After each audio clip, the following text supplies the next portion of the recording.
இளவரசி பிறந்த நாளை முன்னிட்டு அவர்களும் அவர்கள் குடும்பத்தை சார்ந்த அனைவரும் அவர் உற்றார் உறவினர்களும் சுற்றத்தினர்களும் நண்பர்களும் செல்வ செழிப்புடனும் சகல வளமும் நலமும் பெற்று நீடூழி வாழ தில்லையம்பூர் முதியோர் காப்பகம் சார்பாக மனதார பிரார்த்திக்கின்றோம்.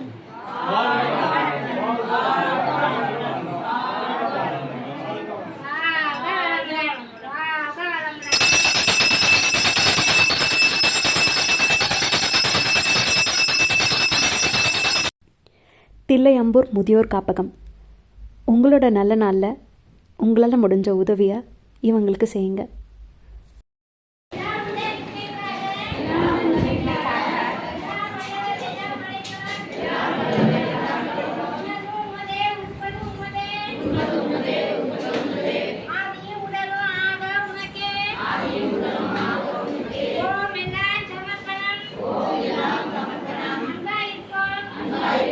Bye.